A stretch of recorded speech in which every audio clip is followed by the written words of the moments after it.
सांगतायत नाथ महाराज, हे देवा माझं जे मन आहे ना ते माझं मन तुझ्या चरणावरती लागू दे.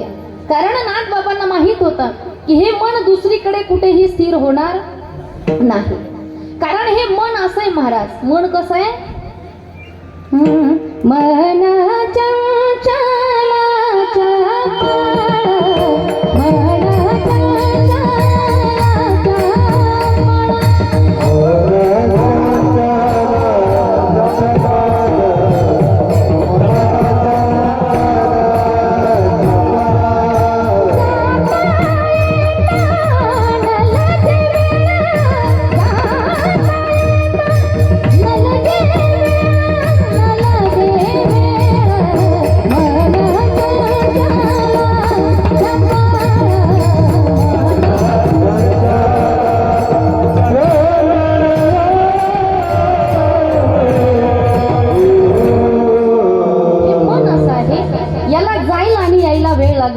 नाही, वाऱ्यापेक्षाही जास्त वेगवान मन आहे. म्हणून तर अर्जुन भगवान परमात्म्याकडे गाढवाने घेऊन गेला की चंचलम हे मन कृष्ण, हे मन एवढं चंचल आहे, हे मन एवढं सांभाळ नाही का, कान्हा तू सांभाळ मनेरी.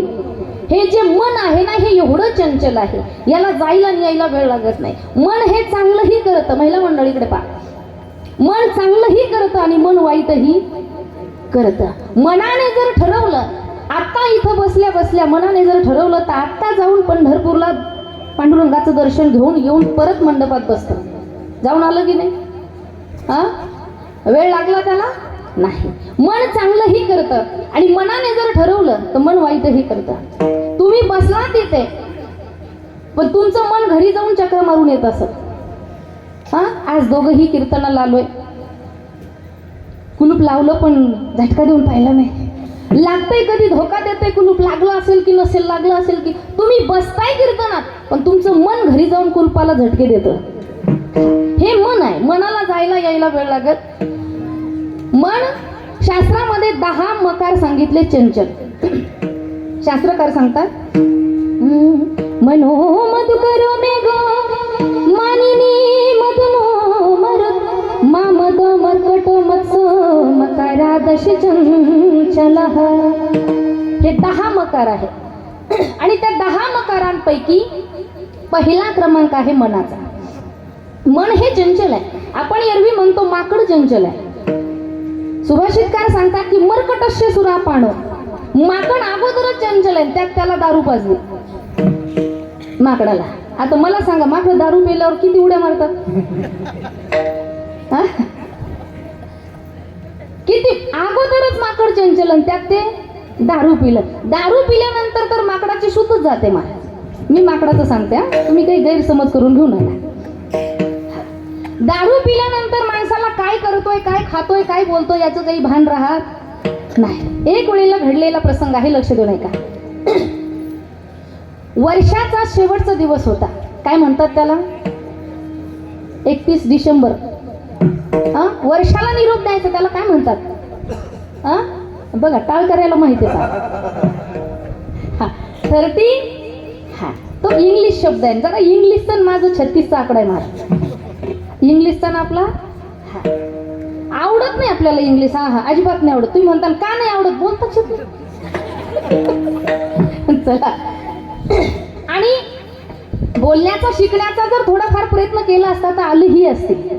फार काही अवघड नाही, थोडंसं त्याच्या नादी लागलं ते होतं. पण मी कधी इंग्लिश बोलायचा शिकायचाही प्रयत्न केला नाही. कारण माझं वैयक्तिक मत असं आहे, तुमची काय मानसिकता असेल मला माहित नाही, पण माझं वैयक्तिक मत असं आहे की आपल्या माईचं दूध, लक्ष द्या, आपल्या माईचं दूध जर एवढं गोड असेल दुसऱ्या माईला प्यायला जायचं कशाला? तुम्ही झोपले तर नाही ना? आपली जी भाषा आहे, आपली भाषा, माझा मराठाची बोल कौतुके, अमृतापेक्षाही गोड आहे ज्ञानोबराय सांगतात. 56 भाषा येत होत्या ज्ञानोबरायांना, पण ज्ञानेश्वरी लिहित असताना मराठीत लिहिली आहे. आपल्याला स्वाभिमान असला पाहिजे.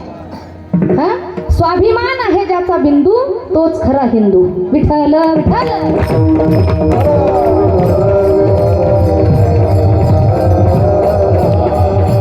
मी सांगत होते इंग्लिश, आणि इंग्लिश हा विषय असा आहे महाराज, ते जर बोलता आलं तर त्याचा अर्थही कळायला पाहिजे. होतं हे समोरच्यांनाही कळलं पाहिजे. एक मित्र खूप दिवसानंतर एका मित्राला भेटायला गेला. आता कॉलेज फ्रेंड होते, खूप वर्षानंतर भेटायला आला आणि या घरच्या मित्राला असं वाटलं आता माझा मित्र खूप दिवसानंतर आलाय, जरा याच्या समोर आपण जरा वजन टाकावं. बायकोला बोलावं पण इंग्लिश मध्ये बोलला. सांगायचं होतं त्याला माझा मित्र आलाय 2 कप चहा कर. त्यानं सांगितलं, बायकोला आवाज दिला आणि म्हणला 2 कप टी. 2 कप टी म्हणजे 2 कप चहा. आता ती होती 4थी नापास रामसगावातली. 4थी नापास, तिला कुठं कळाली ती 2 कप टी.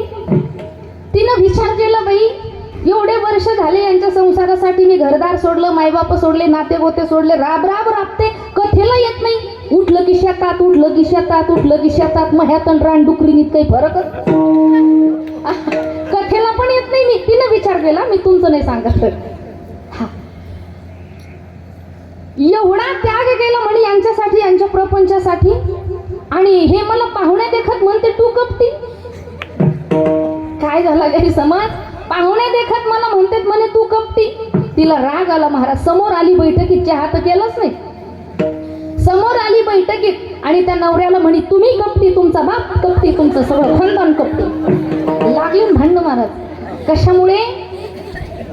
इंग्लिश न समजल्यामुळे. चला असा गोंधळ होतो.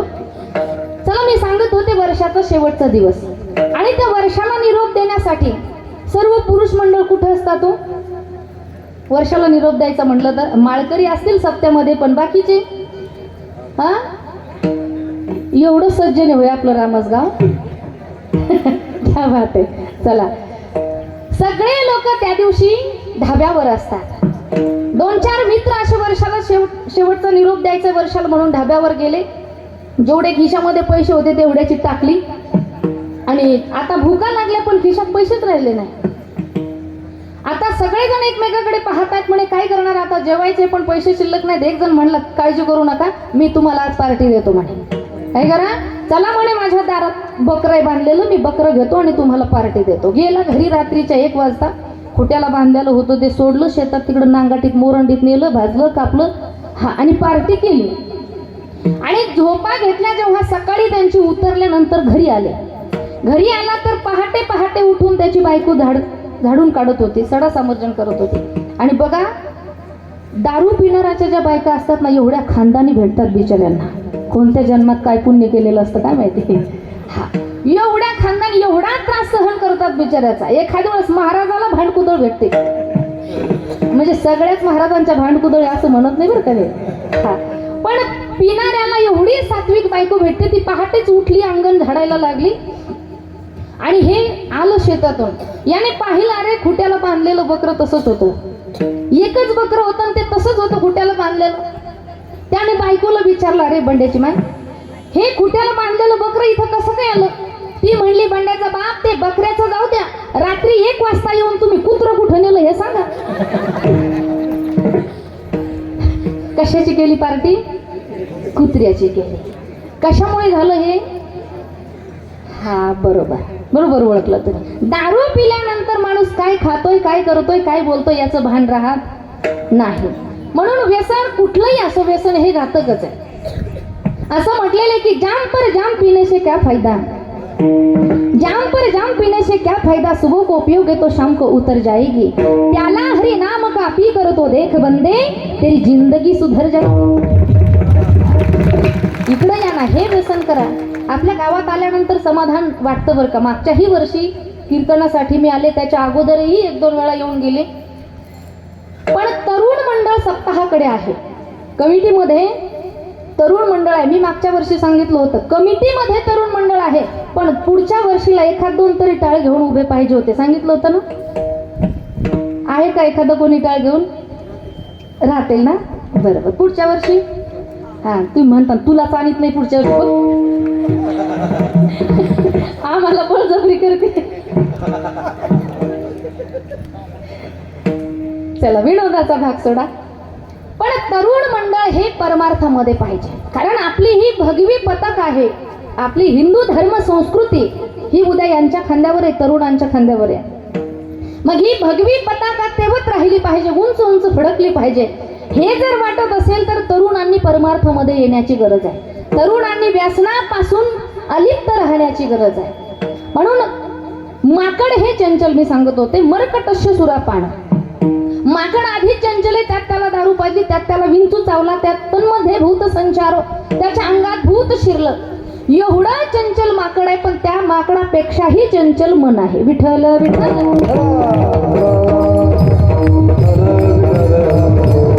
आणि हे मन चंचल असल्या कारणाने नाथबाबांना माहित होतं की माझं हे चंचल मन इकडे तिकडे कुठेही स्थिर होणार नाही. म्हणून नाथबाबा विनंती करतात, देवा माझे मन लागो तुझे चरणी. बरं, मनच का म्हणतात? मस्तक म्हटले नाही, हात म्हटले नाही. आपण देवाच्या मंदिरामध्ये जातो, आपण देवाच्या पायाला हात लावतो का मन लावतो? हात लावतो. खूप खूप गर्दी नसली तर मस्तक ठेवतो. पण नाथ बाबा हात म्हटले नाही, मस्तक म्हटले नाही, मन म्हणतात. मन. त्याचं कारण आहे, नाथ बाबांना माहित होतं की एकदा राजा जर का गेला ना, प्रजेला जायला वेळ लागत नाही. आणि मन हा इंद्रियाचा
राजा आहे. आणि एकदा राजा जर गेला मग प्रजेला जायला वेळ लागत नाही. म्हणून नाथ महाराज म्हणतात, देवा माझे मन, माझं मन तुझ्या चरणावरती लागू दे. कारण माहित होतं नाथबाबांना, मन जर देवाच्या चरणावरती लागलं रे लागलं तर आतापर्यंत इकडं तिकडं धावणार, पण आता ते कुठे धावणार? आता कुठे धावे मन तुमचे चरण देखलिया. एकदा का माझ्या मनाने तुझं चरण पाहिलं ना देवा, की पुन्हा ते कुठे धावणार नाही. म्हणून माझं मन तुझ्या चरणावरती लागू दे. आणि माझं मन तुझ्या चरणावरती लागलं रे लागलं की त्या मनाला पुन्हा संसाराचं व्यसन लागू देऊ मनात तेथे धाव घेई.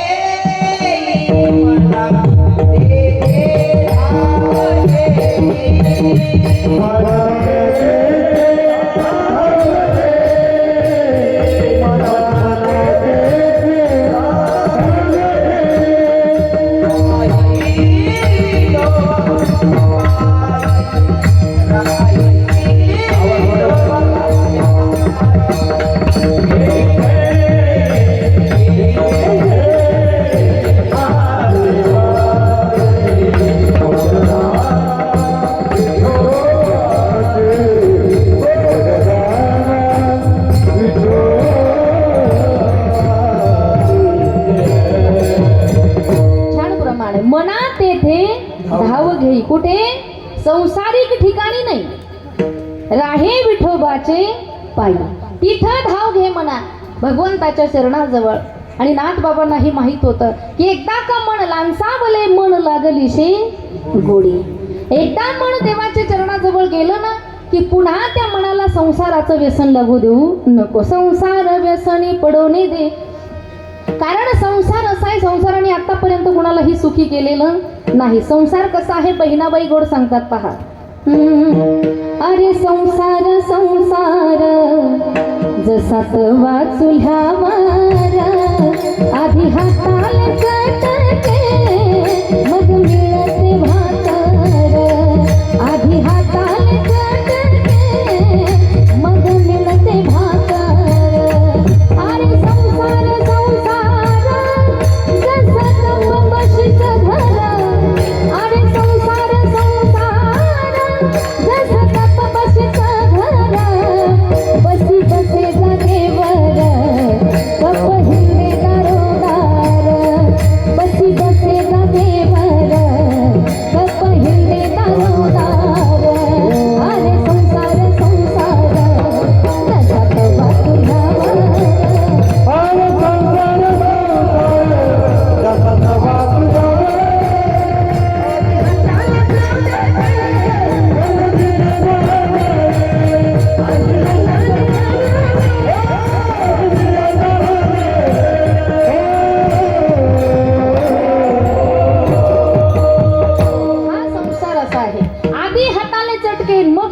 पाहायला मिळते. पुढे सुंदर वर्णन केले बहिणाबाईंनी की बशी बसे आरामशीर कप हिंडे दारोदार. बशीला काही टेन्शन नाही, उसाचं बिल पडलं का नाही पडलं.